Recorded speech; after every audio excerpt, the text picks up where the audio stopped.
press conference went very well with Theresa May. The President has been afforded, a visit in the surroundings of Windsor Castle, which I would say that quite frankly, the President will have enjoyed more than Buckingham Palace in terms of its real rendering of history. So I think ultimately this will be positive on both sides. I think that trade deal, I think we will see announcements in the next week or two in terms of progress being made there. Obviously there are concerns about how Brexit, the Brexit deal will affect the prospects of a trade deal, but broadly, I think the relationship is in a very good position, and the underlying basis for that really is security cooperation, and quite frankly, some of the things the President said today in the press conference in criticising Nord Stream 2 pipeline, Angela Merkel standing in support of the UK over the Skripal hit. We will see more of that, by the way, as you report the Met Police finding the Novichok carrying device. When that gets to the UN, the US will be alongside the UK. So those underpinning features of the special relationship, for all Trump's rhetoric, are what matters most. And so I think both sides can be very happy. Okay, Vinay, thank you. Let's talk about that in more detail, should we? The source of this Novichok appears to have been discovered, according to the police. Let's bring in our crime correspondent, should we, Martin Brunt, who's standing by for us in Wiltshire. Hi, Martin, what can you tell us? Police have said in the last few minutes that they believe they found the source of the Novichok nerve agent that killed Dawn Sturgis and poisoned her fiancé, her partner, Charlie Rowley, who of course has survived the attack. What they've told us is that on Wednesday, 2 days ago, they found a small bottle at Charlie Rowley's home in Amesbury. It was sent to Porton Down along with lots of other things that were recovered from his house. But the test now come back and confirmed that there was a substance inside of hacking into the Democratic National Committee. Yeah, he said today in his press conference, he preempted the questions he was going to get. We're going to talk about Ukraine, we're going to talk about Crimea, and yes, we're going to talk about the meddling in the 2016 election. But it has taken him 18 months to this point to take that investigation seriously, and we don't even know if he does take it seriously. And that's the thing. I look at this and I look at these indictments, and you have these intelligence officers. I go back to the question, however, Christian, of the investigation was opened because there was alleged collusion between Donald Trump and the Russian government. Thus far, we have not seen any collusion elements between Trump and the Russians. We've had these tangential figures, we have these indictments today, but again, certainly this is something that the President is going to have to take seriously. He's going to undoubtedly get out of the meeting with the Queen in Windsor behind us and hear about this and say, my goodness, can I catch a break? Yeah, precisely so. I mean, he talks repeatedly, no collusion, and like you say, there is no one in the immediate circle of Donald Trump as yet that has been indicted for colluding with the Russians. We know about Paul Manafort, who of course was his campaign director back in the campaign. But there is a lot of evidence, in fact all his intelligence chiefs say, there is a lot of evidence about Russian interference in the election. And a lot of people in the United States will say, looking at this news today, he is not doing enough to protect our elections, not least to talk about the midterm elections, which are just around the corner. Well, the thing I find interesting, cautionary measure, but it must be a great relief to the yard that they appear to have identified the source of the poison. Okay, Martin, for now, thank you. Obviously, we'll update you as soon as we get more information from the police in Wiltshire and indeed the scientists at Porton Down who have identified that substance in that glass bottle found at Charlie Rowley's home as in the private apartments of Windsor Castle alongside the Queen. They are having tea. Melania Trump is with them. We expect them to emerge from the castle, Anita, in about 5 or 10 minutes time, so maybe you'll come back to us for that.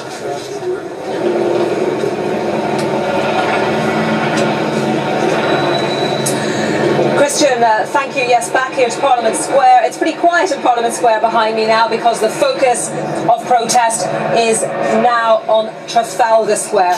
The Metropolitan Police saying a little earlier that the square, which is pretty large, isn't it, was at capacity. Jeremy Corbyn, the Labour leader, speaking there in the last short while.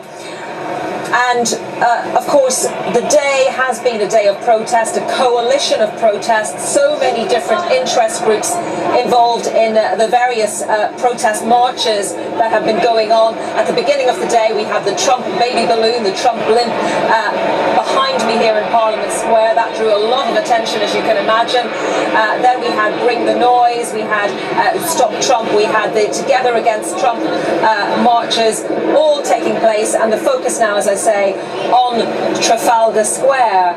I think we can see that aerial view now of Trafalgar Square to give you some idea of the scale, and that demonstration, that protest, expected to last for a little while yet.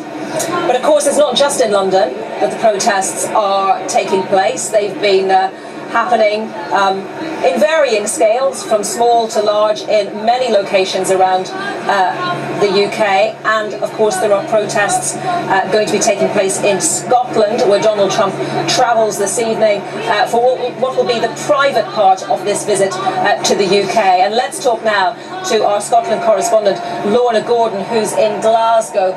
Lorna, give us a sense of what's going on, what's going to be happening there. Big protest here in the centre of Glasgow. President Trump is expected to touch down here in Scotland in the next couple of hours. Of course, this is a country for which he's had strong links. His mother comes from Lewis. He's visited Scotland many times. He has 2 golf courses. Here it is a country he says he loves very much. From the protests and the size of the crowd here, you have to say that at least from some parts of the population, that sentiment is not reciprocated. There are several thousand people gathered here in the centre of Glasgow for what's being described as a weekend of protests. Some very colourful signs amongst the crowds, politicians and civic leaders expected on that stage a little later. There is also a counter-protest in the corner of the square here in support of Donald Trump and his visit to the United Kingdom and to Scotland. Largely, though, I would call this a very peaceful protest. The police say they are well prepared. There are in excess of 5,000 police on duty over the course of this weekend for the time that Donald Trump spends in this private visit to Scotland. They say they are anticipating him to spend the weekend at Turnberry, his golf resort down on the Ayrshire coast, a little over an hour from here. But they also say they are prepared for any eventuality. But for the moment here in Glasgow, there are several thousand protesters gathering, more protests expected over the weekend. Lorna, thank you very much. Lorna Gordon in Glasgow, and apologies for some of the ruder of the posters and placards that were behind Lorna a little earlier, but it has to be said, the nature of the protests that have been taking place today, well, they've been very good-natured. No reports of any trouble. Obviously, there was a huge policing operation in place to manage those protests, and indeed the general security around this presidential visit. Let's take another look at Trafalgar Square. Really the culmination of a day of protests here in London. Just interesting to reflect perhaps that I was talking earlier to the man behind the Trump baby balloon, and he said that despite word that he had been banned, or the campaign had been banned from flying the Trump baby balloon anywhere near the Turnberry golf course in Scotland, they were still pushing on that and looking to see whether they could. But it was flying, really quite an arresting image, of course, in Parliament Square earlier today, and now the focus on Trafalgar Square, all close, very close indeed, to the heart of British democracy here at Westminster. And joining me again is Dr. Clodagh Harrington, senior lecturer in politics at De Montfort University. Clodagh, what do you make of these protests and of the idea of political protest bringing about change or making a difference? I think political protest is incredibly important, and never more so than now. I mean, there was a lot of talk a while back when Trump was originally due to come that, that he shouldn't be allowed to come and that the visit shouldn't happen at all, state, working or otherwise. And I think that would have been a huge mistake. I think it's far more important that he comes, he has his, moment in the sun over here, and that people are allowed to protest peacefully, noisily, democratically, and to get their message home with their myriad of placards and everything else that they have to show their displeasure at the man himself and also what he represents, and the fact that he is, by a lot of people's standards, not a positive force, I would think, and that's what troubles, I think, a lot of people. What do you say to people who say these protests insult the president, that particularly the baby balloon, of course, and that although he doesn't like them, they're not going to change his opinion on anything? I don't know that they would change his opinion on anything.